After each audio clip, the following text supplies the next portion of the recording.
that you've had, did you say hundreds of hours of external training? Yes. And what is external training? So that's training provided by someone other than the police department. So it could be vendors or other experts in the field. And when I mentioned earlier the term DNA testing, what does that refer to? So in our laboratory, we do a type of testing called nuclear or autosomal STR testing. That type of testing is unique to an individual, except for in the cases of identical siblings. We utilize, you mentioned STR testing. That stands for short tandem repeats. These are just short sequences of DNA that are found throughout the genome. We are able to take a look at 15 different genetic locations and a gender marker in order to obtain a DNA profile. Now, Ms. Kashimoto, have you received any certifications in your field? And if so, what are they? Yes, I have certification from the American Board of Criminalistics in the field of molecular biology. I also have a certificate in DNA and serology testing from the University of Florida. And do you yourself provide any training or lectures in the area of forensic DNA testing and analysis? Yes, I've provided lectures and training to HPD personnel as well as university and high school students. When you say university students, which university are you referring to? Chaminade University.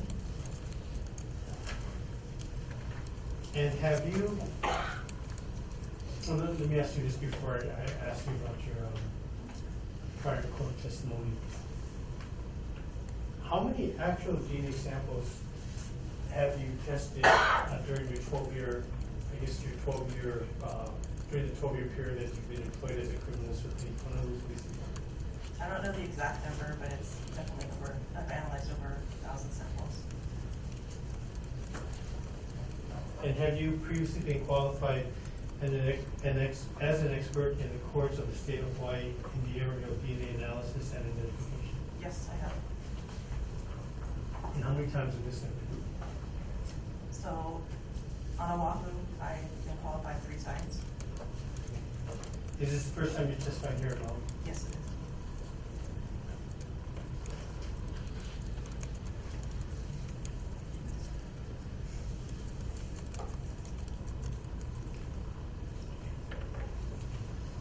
Do you have, in addition to conducting tests on samples or analyzing DNA samples, do you hold any other positions within your department or within your division? Well, my title is criminalist, but among my duties, it includes the evaluation and examination of evidence for DNA and serological substances. I also perform quality control on kits and reagents that we use in testing, and I perform what we call technical reviews of other analyst case files. Now, the technical reviews, have they been referred to as peer reviews? Are you familiar with that term? Peer review is more, in my understanding, it's more for papers that are published. Technical review is relating to an actual case file. So it's an additional analysis of the case file, going through step by step. So would this be the actual work that a criminalist would have conducted on a, I guess, testing a certain DNA sample? Yes. And that's what you do as Yes. well. Now, as far as keeping up to date with the learning, continued education or learning within your field, do you have anything to do with that? Well, I aid in what we call a journal club. So as part of keeping up to date with things that are going on in our field, we read different journal articles. And so I'm right now in charge of gathering the articles, and I submit them to the other analysts and ask them to read them. And do you participate in any ongoing training or education in addition to the articles you just described? Yes, it's a requirement that we have at least 8 hours of continuing education a year. And Ms. Kashimoto, with respect to the certifications that you mentioned earlier, are these kept up to date, or is there something you need to do annually or something you need to maintain the certifications? So for the American Board of Criminalistics certification, you have to meet certain criteria, and you have to provide that information to the American Board of Criminalistics. And these are such things as performing or participating in proficiency tests. And what a proficiency test is, it's a test that an outside provider gives us where we don't know the results. We take the test, we provide the results to that vendor, and they let us know, or they let our quality coordinator know whether or not the analyst has passed that test. Among other things, there's the criteria for making sure that you have education every year. So all these things are documented and provided to the American Board of Criminalistics. As far as the other certification that I have, the certification from the University of Florida in DNA serology, what that was 5 courses, master's level classes that I had to take and complete. Okay. So with respect to the first certification, the national one, are you up to date on that? Yes. And with respect to the University of Florida, you're up to date on that? Yes.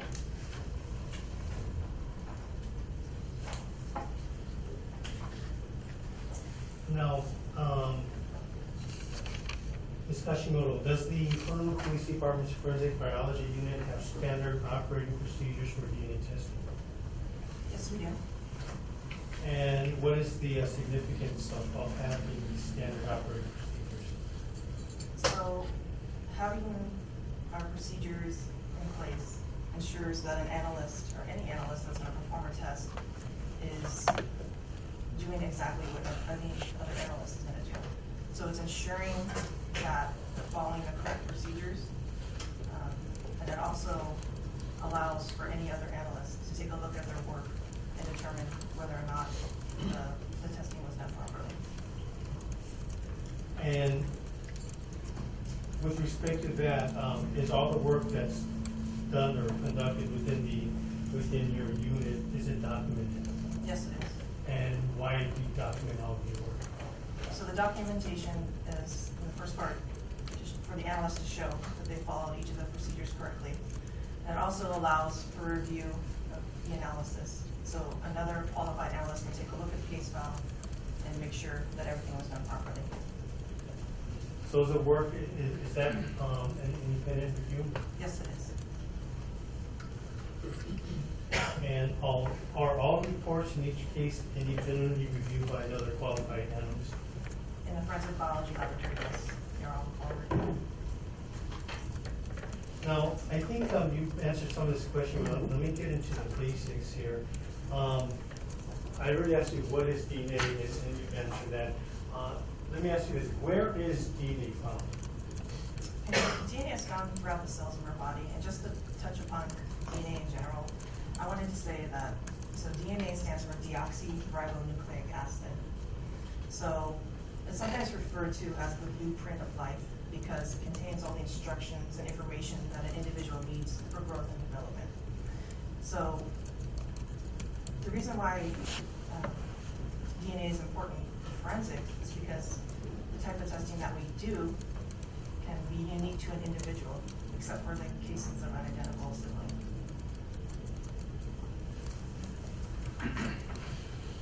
And the question I asked next, where can you find DNA? So DNA is found throughout the cells of our body.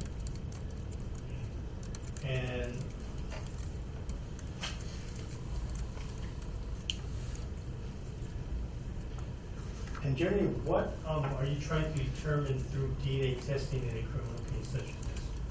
So in general, what we're trying to do is to find out if there can be any associations made between an item of evidence that is unknown or questioned to any reference sample that is known, that is submitted for testing. So we're making comparisons and determining if there's any associations that can be made. And can you describe how the DNA testing is performed? How do you go about it? So in general, we go through multiple procedures in order to ultimately obtain a DNA profile. These steps include what we call extraction, where we're removing the DNA from the cell. We then need to figure out how much DNA is in that sample, so we quantitate it. After we quantitate it, the next step is we amplify it or make copies of the specific area of DNA. And then we want to type it. So in order to obtain a DNA profile, it's called typing. And then ultimately, we'll make comparison and frequency estimates may be calculated on those samples. And so the follow-up question for the first step, for step 2 you mentioned was extractions. How do you extract DNA from the sample? How is that done? So we just use a variety of chemicals and we apply it to the sample and we free the DNA from the cell. And how do you make sure that you have enough of these samples to test? So that's the next step where we quantitate or determine how much DNA is present. And the reason we do that is because it's important for our next step. And the next step would be what you mentioned would be the amplification. And the next step is called amplification. Again, that's where we're copying a specific area of DNA. Are you familiar with the term PCR? Yes. And what is that? So PCR stands for polymerase chain reaction. And it's just the technology that we use in order to amplify or make copies of a certain area of DNA. And is that process considered scientifically valid Yes, it is. and generally accepted in your field? Yes, it is. And what occurs in the typing or developing a DNA profile? What do you do at that stage, at that step? The typing step is exactly that, where we develop a DNA profile. So as I mentioned before, we utilize, we take a look at 15 different genetic locations and a gender marker, and that constitutes the DNA profile. Now, this question, you mentioned the term STR earlier in your testimony. Can you tell us what is just briefly, but tell us what is the primary principles involving STR? Okay, so STRs stands for short tandem repeats, and that's the DNA process that we use to obtain a DNA profile. The short tandem repeats, or STRs, they're found throughout the genome. We focus on 15 different STRs, and we type those in order to get a DNA profile. And you mentioned the word genome. What does that mean? So that's just a general word for, I guess, DNA, or, yeah, DNA, I should say. And is the STR considered scientifically valid as well as generally accepted? Yes, it is. And then when you get the results, after you do the STR and you get the results, you mentioned this earlier, what do you do with the results? So after we go through all the different processes, the end result is we have a DNA profile. So I mentioned that there's a question sample or an unknown sample. So normally we'll take a look at that profile first. We'll examine it because we want to figure out, does it appear to be a single source profile or does it appear to be a mixture, meaning there's more than one contributor to a sample. And this might sound obvious, but when you say there may be a single source profile, what do you mean by that? That means it appears as though the DNA is coming from one individual. And the other in comparison would be more than one person. Correct. A mixture refers to more than one individual donating to that sample. And then what do you do when you make comparisons? So after we evaluate the question sample, the next step is we'll compare it to any known samples that we have tested. So we evaluate the profiles at each different genetic location. We'll take a look to see if there's any consistencies between the question and the known samples. Okay, so when you say you take a look at each genetic location, are those the 15 locations that you mentioned earlier? Yes. And do you reach conclusions after you make the comparisons? Yes, I do. Okay, can you explain that, please? So there's several different conclusions that an analyst can come up with. So the different terminology that we use, there's the word match. So match can be used when there's either a single source profile or a major profile from a mixed DNA profile. So what that means is we see a mixture, we know there's more than one individual, we can call a major if there's a predominant amount of DNA from one individual. So the term match can only be used in those two instances, either a single source profile or a major profile from a mixture. And so does match mean what it says, that the profiles match each other? It means that all the genetic characteristics that are observed in a known profile are also observed in that question sample. And are you familiar with the term cannot be excluded? Yes, so cannot be excluded is another conclusion that we can come up with. This conclusion would be used for either a single source profile that may be a partial profile, meaning that we can't see the entire profile. There might be some part of that profile that's at a low level. So we may use the term cannot be excluded there. Or we may use it for a DNA mixture. And again, what we're doing is we're making comparisons to see if there's any association between the known and the question. So cannot be excluded either means that all the genetic characteristics or a majority of the genetic characteristics that are seen in a known profile are seen in that question sample. And are you familiar with the term excluded? Yes. And So, what's that? so excluded just means that there's too many differences. There's no association that can be made. And that could be either for a single source as well as a mixture. Yes. What, Ms. Kashimoto, what is a frequency estimate? So the term frequency estimate is used for the statistics that we calculate on our DNA profiles. So if we make an association to a question sample with a known sample, we will make our conclusion, what I just spoke about, either a match cannot be excluded, and there's also an inconclusive where we can't really do anything with a profile. But ultimately, if we do make an association, we may calculate these frequency estimates. And these frequency estimates are providing weight to our conclusion. Basically, it's telling you how common or how rare any given profile is. And I just want to clear this up a little bit more. Can you give us an example? When you say you compare a question sample to a known sample, can you give us a typical example for a question sample? What do you mean? So a question sample, sometimes it's referred to as a crime scene sample, something that's recovered at the scene or off a person's body involved in a crime. So it's unknown. So we call that a question sample. And what would be a typical example of a known sample? So normally a known sample is we call a reference sample. So that's normally either a blood sample or a buccal sample, which is an anterior cheek swabbing recovered from an individual. So the DNA on that swab or swatch is known because it's recovered directly from an individual. There are instances when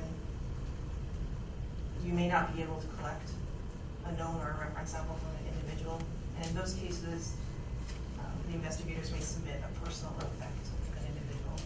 And usually those are things like toothbrush, hairbrush, those kinds of things that may have had intimate contact or known to have intimate contact with an individual. And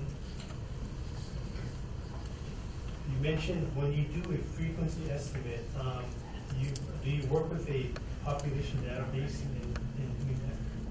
Yes, so we utilize a program provided by the FBI called PopStats. And what is that? So PopStats has a database of different population groups. And in those population groups, it has, it's basically it's a database of genetic characteristics for each of those population groups.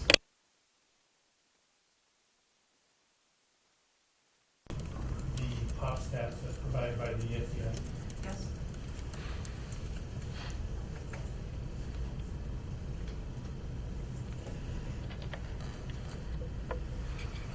Does the ethnicity of the donor or of either a question sample or a known sample, does that affect the frequency estimate in any way?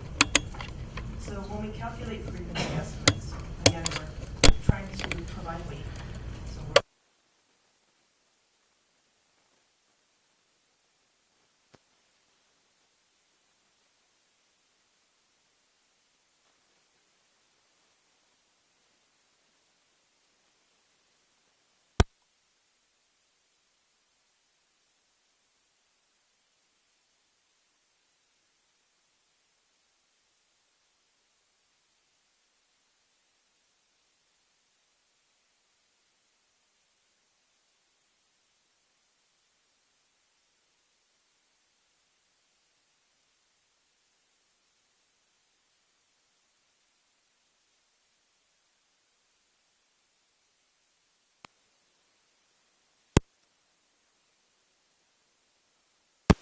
(006-476). Did you test evidence under this report number for the presence of DNA? yes. And can you tell us what is a unique identifier? Okay, so a unique identifier is something we use in the laboratory to identify the piece of evidence or sample that we're testing. So we want to make sure that each sample has this unique name or designation as we carry it through the process to keep track of the evidence. And were the policies and procedures when you did conduct testing under that Maui police report number that I just mentioned? Yes, they were. And did you document your work as required? Yes, And did a qualified DNA analyst independently review the work after you had completed it? yes. Now, I want to turn now to the known DNA profiles that you would have tested or received or conducted in this case. And you said you would have referred to that as reference samples, is that correct? Yes. Did you have a reference sample from an individual known as Charlie Scott, taken from a toothbrush? Yes, I tested a toothbrush that was a personal effect, or was indicated as a personal effect of Carly Scott. And can you just briefly describe how you were able to extract a DNA profile from the toothbrush? So it's utilizing the same techniques that I spoke about earlier. So what I would do is I just take a portion of, or sample a portion of the toothbrush. So in this case, I would have tested the base of the toothbrush and then the bristles. I would have sampled that and then taken it forward through the process.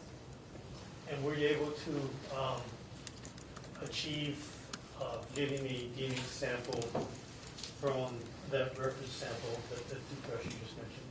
Yeah, a DNA profile was obtained from the toothbrush. Now, with respect to a reference sample for the defendant Stephen Capobianco, did you receive buccal swabs from it, I guess, from that person indicating on the evidence that it was Mr. Capobianco's? Yes, so I tested reference buccal swabs that were indicated as being collected from the defendant. And were you able to develop a known profile for this person, Stephen Capobianco? Yes, I did. And just briefly, how did you go about doing that? So again, utilizing the same techniques that I spoke about earlier. In this case, they would have been swabs. So I would have taken a portion of each of the swabs that were collected and then taken it through the DNA process.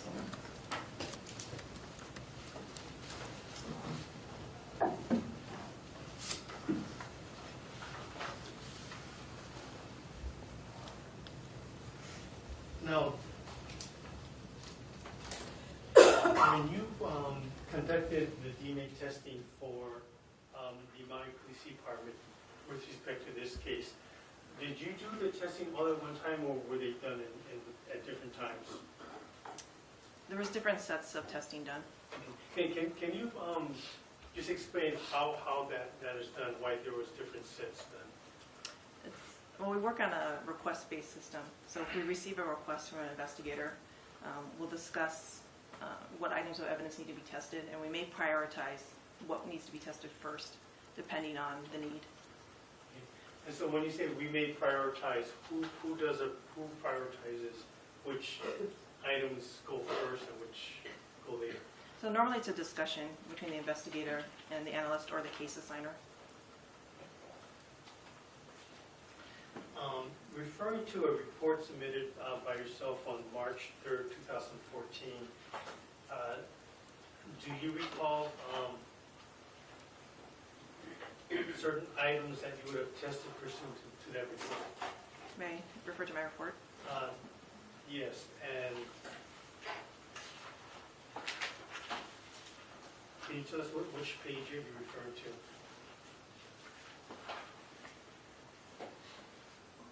Okay, so the report dated March 3rd, 2014. I would be referring to page 1 in regards to the evidence that was tested. Okay. So with respect to that report, can you tell us which items you tested pursuant to that report? Okay, so the items I tested, there was a swab recovered from a bra, and it was marked with the letter R. There was a swab from a bra, it was also marked with the letter R. There was another swab from a bra marked L, and another swab from the bra marked L upper. I also tested swabs that were recovered from the nails, and they were marked distal. Swabs that were recovered from the nails that were marked proximal. In your report, do you state the number of swabs that you received for testing, beginning with the ones marked distal? Yes, I apologize. So it was 10 swabs from the nails marked distal, and 10 swabs from the nails marked proximal. I also tested the toothbrush that was indicated as a personal effect of Carly Scott, and tissue that was from the lower right jawbone, marked number 2. Let's start with the swabs that you tested, referring to the bra. You said there are 2 swabs marked R and 2 swabs marked L, with one of the swabs marked L upper. Is that correct? Yes. Were you able to get profiles with respect to the swabs from the bra? So let me just summarize. So for the 4 different swabs that were recovered from the bra, I did blood testing on each of those. The results were all the same. So no blood was detected on any of those samples tested. I then performed DNA analysis, and the result was the same for all 4. No DNA profile was obtained from any of those 4 samples.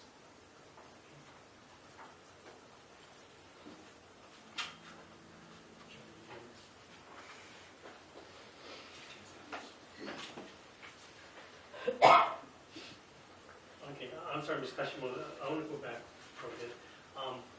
The first testing you did with respect to the bra swabs, what was the purpose of the first test? So the first test that I mentioned was testing for the presence of blood. So each of those swab samples I performed testing on, and in our laboratory we utilize 2 different kits. One is called the hemodent test kit, and that tests for the presence of blood. The second test that we utilize is called hemotrace, and it's designed to test for blood of human origin. And you conducted the first test on that test for the presence of blood on those samples from the bra, is that correct? Yes. And what were the results of that? Again, for each of those, it was the same conclusion. No blood was detected on any of those samples. And because no blood was detected on any of those samples, you didn't go to the next test? We did. I did Oh, you did, perform. okay. I did perform DNA testing on each of those swab samples. I'm sorry, the next test meaning testing for human blood. So, whenever we do our blood testing, we always utilize our 2 test kits. Both of them? Yes. So we use a hemodent kit and the human trace kit to do our blood testing. Those two tests are always performed. Now, when you said it tested for, it didn't show the presence of blood, is that correct? Is that the term you used? So no blood was detected. Oh, no blood was detected. Yeah.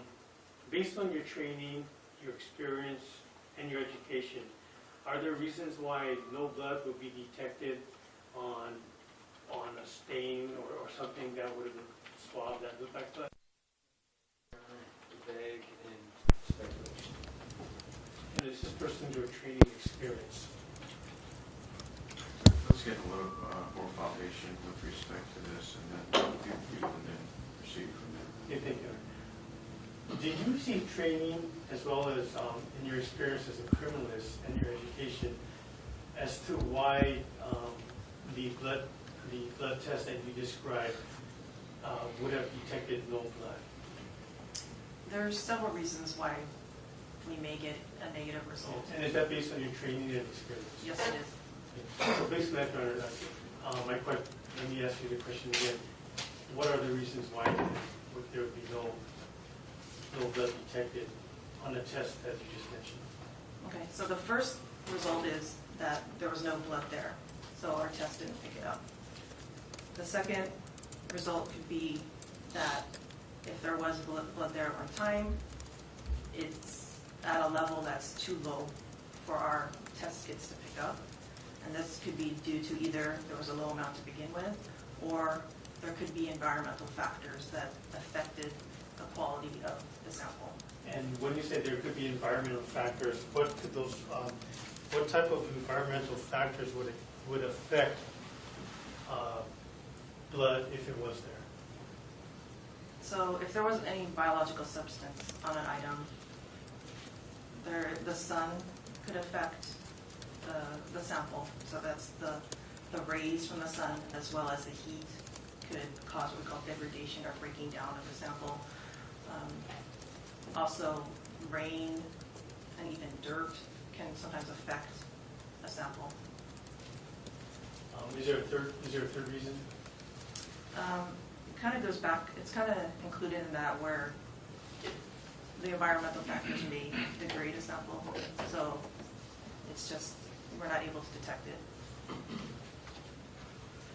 And then you said although no blood was detected, you still performed a DNA testing on that, is that correct? Yeah, so the four swabs, DNA testing was performed on those samples. And the results for that was the same? And for all four, no DNA profile was obtained from any of those swab samples. And based on your training, your education, and your experience, are there reasons why a DNA sample could not be obtained from the four swabs from the bra? So again, it's the same response that I had for the blood testing.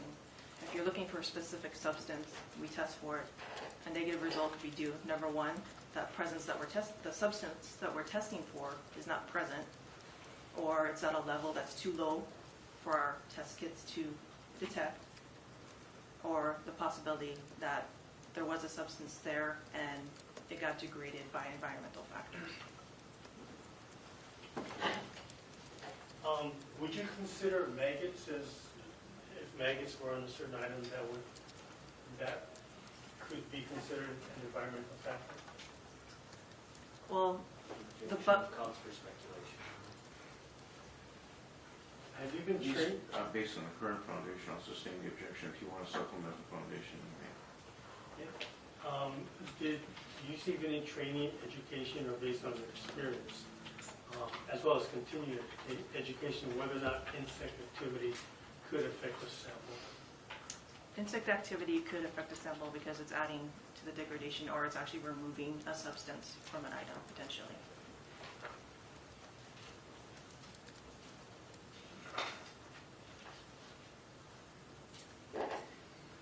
Well, why don't we take a recess at this point? What is the recess?